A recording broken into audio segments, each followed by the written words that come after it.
تیرے در پر مدینے میں بلا لو یا رسول اللہ، بلا لو یا رسول اللہ۔ اعوذ باللہ من الشیطان الرجیم، بسم اللہ الرحمن الرحیم۔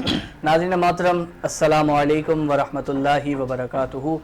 ایک منفرد پروگرام اعتراف کمال میں مقابلہ حسن تقریر کے ساتھ میں ہوں آپ کا میزبان عمید احمد وارثی۔ ناظرین محترم، جیسا کہ آپ کے علم میں ہے کہ ہمارا سیمی فائنل راؤنڈ جاری ہے، اور سیمی فائنل راؤنڈ میں ہمارے ساتھ ہمارے ججز بھی موجود ہیں اور یہاں پر ہمارے شرکا موجود ہیں۔ آئیے ججز کا تعارف پیش کرتے ہیں۔ ہمارے واجب القدر، ہمارے عزت و مآب سید نظام الدین صاحب ہمارے ساتھ موجود ہیں، اور نہال احمد صدیقی صاحب ہمارے ساتھ موجود ہیں۔ سر السلام علیکم۔ وعلیکم السلام۔ سر کیسے ہیں آپ لوگ؟ اللہ کا شکر۔ سر آج ہمارا جو موضوع ہے بڑا ہی خوبصورت موضوع ہے، اور میں سمجھتا ہوں کہ یہ درس لینے والا موضوع ہے جس پہ ہمارے بچے یہاں پر یہ جو بچے موجود ہیں یہ تقریر کریں گے۔ لیکن میں اس سے پہلے گزارش کروں گا سید نظام الدین صاحب سے کہ آپ اس موضوع پر روشنی ڈالیں۔ خدمت خلق ایک عبادت ہے۔ جی سر۔ خدمت خلق عبادت ہے۔ اچھا، یہ موضوع تو واقعی میں بہت خوبصورت ہے، بہت اہم بھی ہے۔ بچوں کو جاننا چاہیے کہ خدمت خلق کیا ہوتی ہے، کیسے کی جاتی ہے، کرنی چاہیے کہ نہیں کرنی چاہیے، یہ بچوں کے لیے بہت ضروری ہے۔ لیکن اس میں ان کو یہ بھی بتانا چاہتا ہوں، جب آپ نے مجھ سے کہا ہے کہ میں روشنی ڈالوں تو میں ان کو بتانا چاہتا ہوں کہ خدمت خلق ہوتی کیا ہے، بیسیکلی ہوتی کیا ہے۔ اصل میں ہمارے ہاں تو خدمت خلق کو بچے تو اسی طرح سمجھتے ہیں نا کہ جیسے ہمارے ہاں ایدھی فاؤنڈیشن بنی ہوئی ہے، چھیپا اپنا کام کر رہا ہے تو یہ خدمت خلق ہو رہی ہے۔ لیکن خدمت خلق کا تصور اس سے بہت زیادہ وسیع ہے، اور ہر شخص اپنی حیثیت کے مطابق، اپنی استطاعت کے مطابق چھوٹی چھوٹی چیزیں بھی کرتا ہے تو وہ خدمت خلق میں آتی ہیں۔ خدمت خلق کا لفظی مطلب ہے خلق کی خدمت، یعنی مخلوق خدا کی خدمت۔ مخلوق خدا صرف انسان تو نہیں ہوتے، چونٹیاں بھی مخلوق ہیں، پرندے بھی مخلوق ہیں، جانور بھی مخلوق ہیں، سب چیزیں مخلوق ہیں۔ اب خدمت خلق جو لوگ کرنا چاہتے ہیں اور استطاعت نہیں رکھتے تو وہ کچھ نہیں کرتے تو وہ چیونٹیوں کے لیے آٹا رکھ دیتے ہیں، یہ بھی خدمت خلق ہے۔ پرندوں کے لیے باجرہ رکھ دیا، پانی رکھ دیا، یہ بھی خدمت خلق ہے، کرتے ہیں نا انتظام لوگ۔ بالکل۔ تو یہ خدمت خلق ہے۔ لیکن اگر ہم انسانوں کے حوالے سے سوچیں تو انسانوں کے لیے ہمیں، جہاں انسان بستے ہیں جب رہتے ہیں، تو اصل میں انسان ایسی مخلوق ہے کہ وہ اپنے لیے اکیلا رہ کر اپنی ساری ضروریات کو پورا نہیں کر سکتا۔ اس کو یقیناً ایک معاشرے کی ضرورت ہے، ایک قبیلے کی، ایک قوم کی ضرورت ہے جس میں وہ بستا ہے۔ وہ پہننے کے لیے کپڑا استعمال کرے گا تو کپڑا کوئی نہ کوئی بنا رہا ہوگا، کھانے کے لیے اناج چاہیے، خوراک چاہیے، وہ کوئی نہ کوئی پیدا کر رہا ہوگا۔ تو یعنی یہ دوسروں کی خدمات وہ لے کر اپنی زندگی پوری کرتا ہے، اپنی ضروریات کو پورا کرتا ہے۔ تو جہاں لوگوں کو جو آپس میں جب لوگ بستے ہیں تو ان کی فلاح کے لیے، ان کی خوشحالی کے لیے، ان امن و امان کے لیے ضروری ہوتا ہے کہ وہ ایک دوسرے کے ساتھ مل کر رہیں، ایک دوسرے سے تعاون کریں، ایک دوسرے کی عزت کریں، یہ ان کے لیے ضروری ہے۔ یہ جو چیز ہے ضروری ہونا، یہ کوئی صرف ایک ضروری تو ہے، یہ صرف ایک تجویز نہیں ہے، بلکہ یہ انسان کی اپنی ایک ازلی ضرورت ہے۔ یعنی یہی جیسے میں نے بتایا کہ ان کو اس کے بغیر وہ رہ نہیں سکتا۔ تو لہذا جب وہ ایک دوسرے کے ساتھ رہتے ہیں، غمی خوشی میں شریک ہوتے ہیں، تو یہ ان کے لیے اس طرح معاشرہ بنتا ہے۔ اس طرح پہلے قبیلے بن گئے، پھر قومیں بن گئیں، پھر معاشرہ بن گیا۔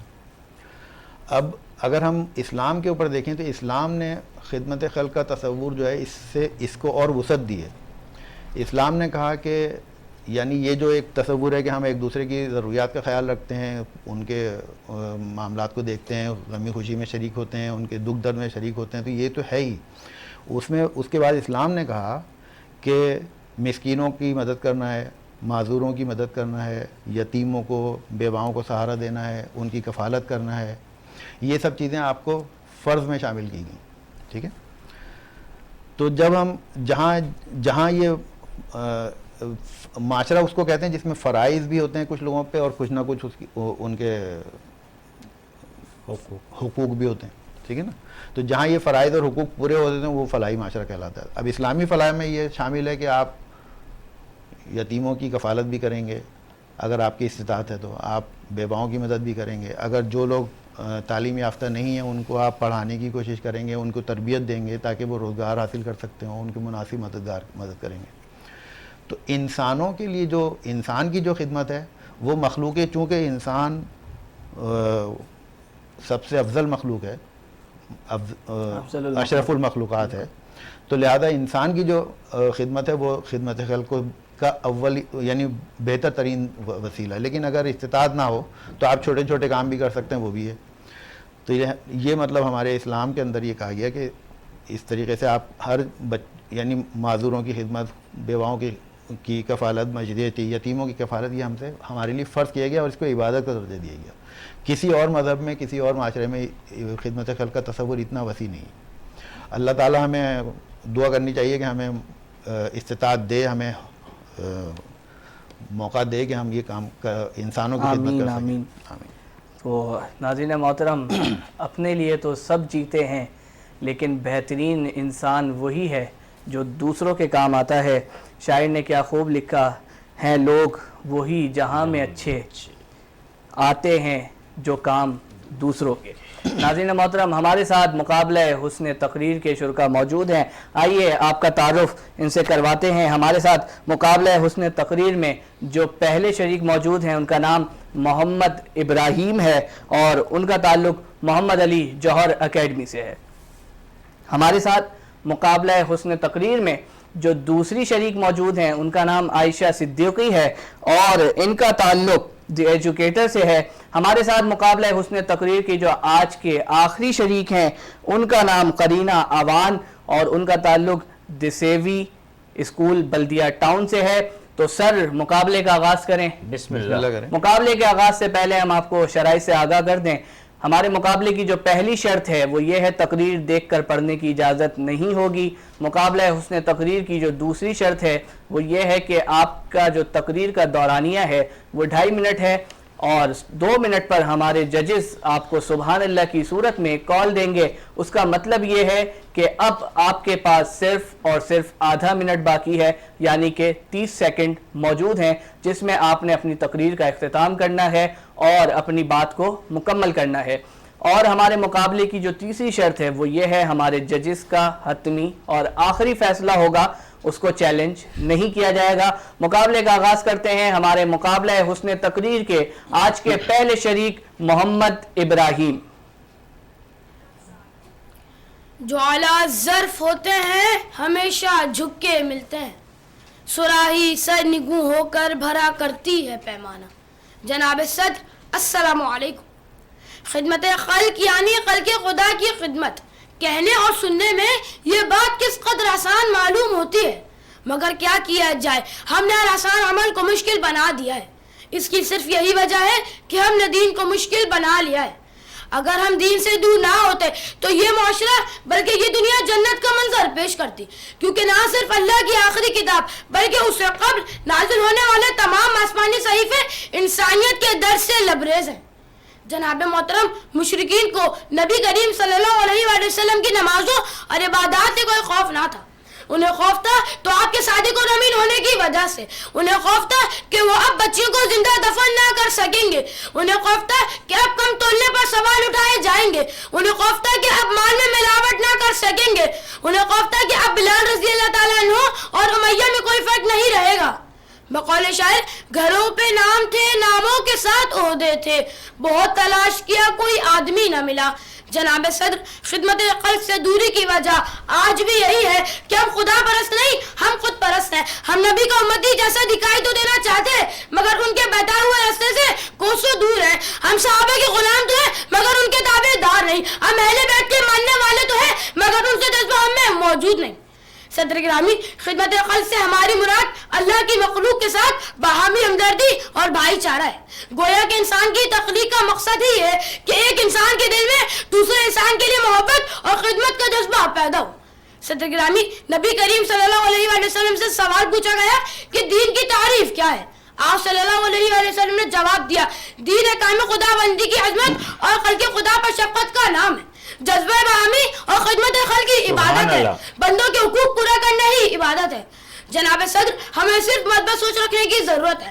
ہمیں اپنے بڑوں کا احترام کرنے، غریبوں مساکین کے ساتھ محبت سے پیش آنے اور ہم جاندار کی مدد کرنے کی ضرورت ہے. ہمیں اپنے عمل سے اپنے موجودہ اور آنے والی نسل کو خدمت خلق کا درس دینے کی ضرورت ہے. یہی ہے عبادت، یہی دین و ایمان کہ کام آئے دنیا میں انسان کے انسان. شکریہ. ناظرین محترم، یہ مقابلہ حسن تقریر کے ہمارے پہلے شریک تھے محمد ابراہیم، اور اب بڑھتے ہیں مقابلہ حسن تقریر کی آج کی دوسری شریک کی جانب، عائشہ صدیقی۔ اعوذ باللہ من الشیطان الرجیم، بسم اللہ الرحمن الرحیم۔ یہی ہے عبادت، یہی ہے دین و ایمان، کیا ہے دنیا میں کام انسا کے انسا۔ ظہور اسلام سے قبل اہل عرب بہت سی تہذیبی، اخلاقی اور معاشرتی برائیوں کا شکار تھے۔ شرک میں گھرے ہوئے معاشرے نے ان کے قلب و اذہان کو اپنی قوی گرفت میں لے رکھا تھا۔ دین ابراہیمی کا اصل چہرہ مسخ ہو چکا تھا۔ ایسے دور اور مایوس کن حالات میں نبی کریم صلی اللہ علیہ وآلہ وسلم نے وہ عظیم و شان و ہمہ گیر انقلاب برپا کیا جو شب تاریخ میں روشنی کا اندلیب ثابت ہوا اور جس نے بھولے بھٹکوں کی درست سمت میں رہنمائی کی۔ نبی کریم صلی اللہ علیہ وآلہ وسلم کے اس انقلاب کی بنیاد رنگ و نسل اور طبقاتی نظام سے بلا امتیاز انسانی ہمدردی، سماجی بہبود اور خدمت خلق جیسے پاکیزہ اصولوں پر استوار تھی۔ نبی کریم صلی اللہ علیہ وآلہ وسلم نے فرد کی جان، مال، عزت و آبرو کو نہ صرف تحفظ عطا کیا بلکہ امن و آتشی کے ساتھ تمدنی زندگی گزارنے کے بہترین اصول بھی وضع فرمائے۔ نبی کریم صلی اللہ علیہ وآلہ وسلم نے ایسا جامع اور کامل ترین نظام عطا کیا کہ جس میں ہر شخص کے حقوق و فرائض کو متعین کیا۔ قیامت کے دن ایک شخص اللہ تعالیٰ کے سامنے حاضر ہوگا۔ اللہ تعالیٰ اس سے فرمائے گا کہ جب میں بھوکا تھا تو نے مجھے کھانا نہیں دیا، جب میں پیاسا تھا تو نے مجھے پانی نہیں پلایا، اور جب میں بیمار ہوا تو میری عیادت کے لیے بھی نہیں آیا۔ وہ انسان حیرانی سے اللہ تعالیٰ سے کہے گا کہ اے اللہ، تیری ذات تو ان تمام حوالے سے ہی پاک ہے۔ تو اللہ تعالیٰ فرمائے گا کہ تیرے پڑوس میں فلاں شخص بیمار تھا لیکن تو اس کی عیادت کے لیے نہیں گیا۔ اگر تو اس کی عیادت کے لیے چلے جاتا تو میں اسے تیرے نامہ عمل میں اس طرح لکھتا جیسے تو میری عیادت کے لیے آیا ہے۔ جنت کے اپنے مدارج اور مراتب ہوں گے۔ قرآن کی سورہ انسان میں ہے کہ اونچے درجے کے لوگ اللہ انہیں چشمے دے گا اور اپنی قربت کے چشمے میں سے اپنا پیالے محبت کے ذریعے بھر بھر کے پلائے گا اور وہ سرور ملے گا۔ ان چشموں سے وہ کیف ملے گا، اللہ تعالیٰ کی قربت اور معرفت ملے گی۔ اور وہ کون لوگ ہوں گے جنہیں یہ سب ملے گا؟ یہ وہی لوگ ہوں گے جنہوں نے اپنے ماں باپ، بہن بھائی، رشتہ دار، دوست احباب، حتیٰ کہ جانور، غرض یہ کہ اللہ تعالیٰ کی تمام مخلوقات کا خیال رکھا ہو۔ یہ وہی لوگ ہوں گے جو مہربان کرو مہربانی تو اہل زمین پر، خدا مہربان ہوگا عرش بری پر۔ جی ناظرین محترم، یہ ہمارے مقابلہ حسن تقریر کی دوسری شریک تھی عائشہ صدیقی، اور اب بڑھتے ہیں ہمارے مقابلہ حسن تقریر کی آج کی جو آخری شریک ہیں ان کی جانب قرینہ اوان۔ اللہ تعالیٰ نے جب سے یہ دنیا بنائی اور حضرت انسان کا وجود دنیا میں ہوا، اچھے اور برے لوگ اس دنیا میں آتے رہے۔ لوگوں کا اچھا ہونا یہ بھی ہے کہ وہ دوسرے لوگوں کے کام آئیں۔ اگر کوئی مشکل میں ہے تو اس کی مدد کریں، اگر کوئی بیمار ہے تو اس کی مدد کریں، اگر کوئی معاشی طور پر کمزور ہے تو اس کی مسیحائی کریں۔ جناب والا، یہ سب لوگوں کے کام آنے کے ذریعے ہیں۔ ہمیں ہمیشہ لوگوں کے کام آتے رہنا چاہیے، اس سے دل کو سکون اور آرام ملتا ہے اور اللہ تعالیٰ کے نزدیک اس کا مرتبہ بھی بلند اور اعلیٰ ہو جاتا ہے۔ جو لوگ دوسروں کے کام آتے ہیں اللہ تعالیٰ ان کی زندگی کی تمام رکاوٹوں کو دور فرما دیتے ہیں، کیونکہ خدمت خلق عبادت ہے۔ حضرت علی وقار، ہمیں کھانا کھانے والا درویش ہونے کے بجائے کھانا کھلانے والا درویش ہونا چاہیے، جیسا کہ ہمارے پیارے نبی صلی اللہ علیہ وآلہ وسلم نے فرمایا، دینے والا ہاتھ لینے والے ہاتھ سے بہتر ہوتا ہے۔ اور اسی طرح علامہ اقبال نے فرمایا ہے، زندگی کا مقصد اوروں کے کام آنا۔ شاعر مشرق کا لقب پانے والے اس شاعر نے اپنی پوری زندگی اللہ کے احکامات، عشق مصطفیٰ اور خدمت خلق کے لیے وقف کر دی۔ حسن کردار سے نور مجسم ہو جا کہ ابلیس بھی تجھے دیکھے تو مسلمان ہو جائے، کہ ابلیس بھی تجھے دیکھے تو مسلمان ہو جائے۔ حضرت علی وقار، علامہ اقبال کے شاہینوں نے ظلم و استبداد کی کئی چٹانوں کو سر کر کے ہمت اور حوصلے کی ایسی ہزاروں مثالیں قائم کی ہیں۔ کبھی عبدالستار علی، کبھی رمضان چھیپا اور کبھی ظفر عباس بڑھ کر مخلوق خدا کی خدمت کرتے ہوئے نظر آتے ہیں، اور کبھی ہمارے نوجوان اور کبھی ہمارے نوجوان سبحان اللہ لوگوں کی خدمت کرتے ہیں. مخلوق خدا جب مشکل میں پڑی ہو سجدوں میں پڑے رہنا عبادت نہیں ہوتی. سجدوں میں پڑے رہنا عبادت نہیں ہوتی. شکریہ. جی ناظرین محترم، یہ ہمارے مقابلہ حسن تقریر کی آج کی آخری شریک تھی قرینہ عوان، اور اب وقت ہے بریک پہ جانے کا، اور بریک کے بعد آپ کو ہم ججز کے فیصلے سے آگاہ کریں گے. آپ ہمارے ساتھ رہیے، ملتے ہیں ایک چھوٹے سے بریک کے بعد.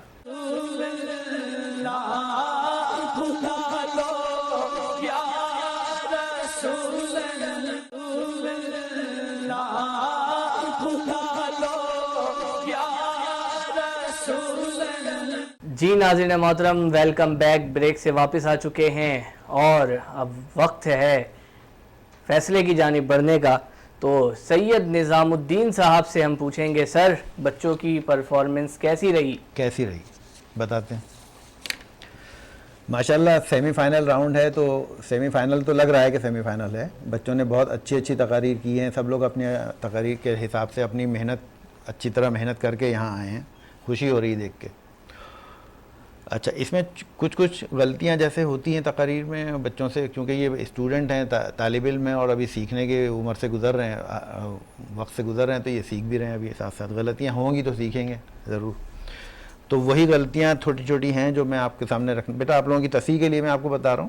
ٹھیک ہے، غلطیاں سب کی ہیں، بس وہ رزلٹ تو آپ کو پتہ ہے ہمیشہ کیا بنتا ہے. جس کی کم غلطی ہوگی وہ جیت جائے گا، کیونکہ اس کی غلطی کم ہے. ٹھیک ہے. اچھا جی، محمد ابراہیم، سب سے پہلے تقریر آپ نے کی. آپ کے تقریر میں بیٹا جو تقریر ہوتی ہے آپ کا ٹوٹل ٹائم ہے 2.5 منٹ. اب 2.5 منٹ کی تقریر میں جب آپ تقریر شروع کرتے ہیں تو کچھ نہ کچھ 1-2 جملے، آدھا ایک پیراگراف تو اس کے اندر تمہید کے لیے بولا جاتا ہے، مضمون پہ آنے کے لیے. لیکن اگر تمہید کو آپ بہت بڑا بنا دیں، 1 منٹ، 1.25 منٹ، 1.5 منٹ، تو یہ بہت بڑی ہے نا. 2.5 منٹ میں سے اتنا بڑا ٹائم آپ نے اس میں تمہید میں گزار دیا، بعد میں اصل موضوع پہ آئے. ٹھیک ہے. تو ایک تو یہ کہ آپ کی تقریر میں ہمیں لگا کہ آپ نے تمہید بہت بڑی بنا دی ہے. ٹھیک ہے. اس کے علاوہ آپ کے جو تقریر کے اندر جو جملے بولے ہیں آپ نے، انہیں خوف نہیں تھا کہ وہ ملاوٹ کر سکیں گے، انہیں خوف نہیں تھا کہ حضرت بلال اور ان کے جیسا بن سکیں گے نا. ایک جگہ پر آ رہے ہیں نہ کر سکیں گے، جملہ ہے نہ کر سکیں گے، لیکن وہ جملہ تو آپ کو یاد ہوگا کیونکہ میں نے تو صرف یہاں پہ آپ کی مسٹیک نوٹ کی ہے. وہ لفظ ہے اصل میں نہیں کر سکیں گے. ہر جگہ پہ نہ نہیں لگا سکتے نا، نہیں کر سکیں گے ہے وہ لفظ. اسی طرح جذبہ بہامی، ٹھیک ہے نا. تو جذبہ بہامی نہیں ہوتا بلکہ وہ جذب بہامی ہوتا ہے. لفظ جذبہ نہیں ہوتا، جذب ہوتا ہے، جذب بہامی. ٹھیک ہے. اور اسی طرح نبی کے امتی جیسا. ٹھیک ہے. یہ جملہ ریپیٹ کر سکتے ہیں آپ جلدی سے؟ نبی کا امتی جیسا کریں. روسٹم پہ آ جائیں آپ. ارے نہیں، بول دیں جلدی سے. نبی کا امتی جیسا دکھائی تو دینا. ہاں، نبی کا امتی جیسا دکھائی تو دینا چاہتے ہیں. اصل میں ہونا چاہیے نبی کے امتی جیسا دکھائی دینا چاہتے ہیں. نبی کا امتی جیسا دکھائی دینا چاہتے ہیں، یہ جملے میں یہ گرامر کی مسٹیک ہے. ٹھیک ہے. ایک تو یہ بات. اس کے بعد دوسرے نمبر پہ ہیں عائشہ صدیقی. عائشہ صدیقی نے تقریر آپ تینوں کی بہت اچھی ہے. عائشہ صدیقی کے اندر کیا ہے؟ یہی ہے عبادت، یہی دین و ایمان. شعر اس طرح ہے، یہی ہے عبادت، یہی دین و ایمان. آپ نے کہا یہی ہے عبادت، یہی ہے دین و ایمان. وہ جو ہے بیچ میں آ گیا یہاں پہ، یہ نہیں تھا. اسی طرح مایوس کن نہیں لفظ ہوتا، مایوس کن ہوتا ہے لفظ. ٹھیک ہے. مایوس کن. قرینہ عوان بیٹا تقریر آپ کی بھی بہت اچھی ہے ماشاءاللہ. ٹھیک ہے. رزلٹ آپ کو ابھی پتہ چلے گا کہ کیا ہوا ہے، کون آپ میں سے فرسٹ ہے، کون سیکنڈ ہے، کون تھرڈ ہے. لیکن جو غلطیاں ہیں میں وہ بتا رہا ہوں. لفظ ہوتا ہے سکون. کیا ہوتا ہے؟ سکون. لیکن آپ نے کہا سکون. ٹھیک ہے. اور اس تقریر میں جو آپ نے ایک شعر پڑھا نا، کہ جس میں آپ نے ابلیس کا تذکرہ کیا کہ ابلیس بھی مسلمان ہو جائے، یہ تھوڑا سا ایسا شعر ہے کہ اس کے اوپر سوچنا پڑے گا. دیکھیں، ابلیس تو فرشتوں کے درمیان رہ کر مسلمان تھا، وہ عبادت گزار بندہ تھا، برگزیدہ تھا، فرشتہ تھا، جو بھی تھا. ٹھیک ہے نا. لیکن کیا ہوا کہ وہ تو اس نے اب وہ انسان کو دیکھ کے کیسے ایمان لا سکتا ہے؟ کسی انسان کو دیکھ کے، وہ تو فرشتوں کے درمیان رہ چکا ہے، فرشتوں کے کردار کو دیکھ چکا ہے، تو انسان کا کردار اس کے سامنے کیا چیز ہے؟ لیکن انسان کو دیکھے گا ایسا کردار ہو کہ ابلیس بھی دیکھے تو مسلمان ہو جائے، یہ ناممکن بات ہے. ٹھیک ہے نا. تو یہ شعر جو ہے نا متضاد ہے ذرا. ٹھیک ہے. اور اس کے علاوہ پھر آپ بھول بھی گئیں کچھ آخر میں. ذرا بھولنا نہیں ہونا چاہیے, جب اتنے بڑے مقابلے میں آپ آئی ہیں تو تقریر کی تیاری میں تھوڑی سی یہ کمی رہ گئی آپ کے اندر کہ آخر میں آپ آ کے تھوڑا سا بھول گئی, ہے نا. تو اب اتنا بڑا مقابلہ ہے, سیمی فائنل راؤنڈ ہے, تو بھولنا تو بالکل نہیں بنتا آپ کا. ٹھیک ہے, رزلٹ آپ کو بتایا جائے گا. جی ناظرین محترم, اب بڑھتے ہیں ہم رزلٹ کی جانب اور نہال احمد صدیقی صاحب سے ہم پوچھیں گے کہ آج کا ونر کون ہے. جی سر. محمد ابراہیم, عائشہ صدیقی, قرینہ ایوان سیمی فائنل سے فائنل کی دوڑ میں شامل ہونا چاہتے ہیں.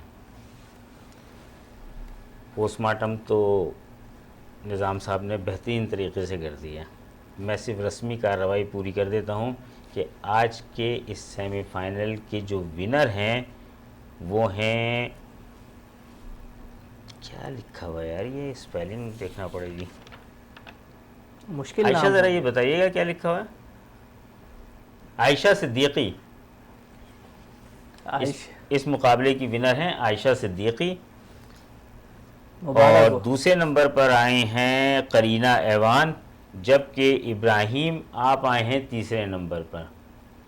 آپ تینوں کو بہت مبارک ہو اور بیسٹ آف لک ہی کہہ سکتا ہوں میں.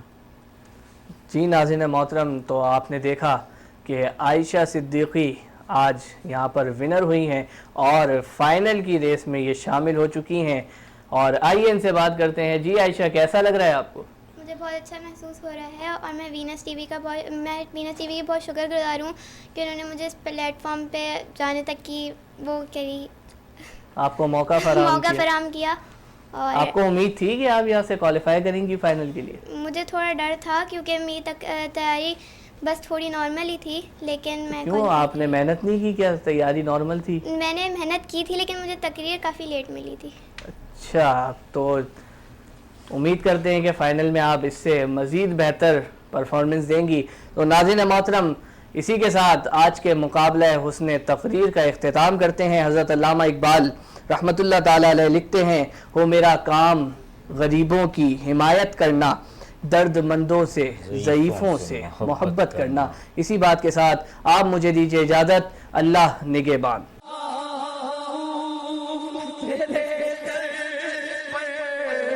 مدینے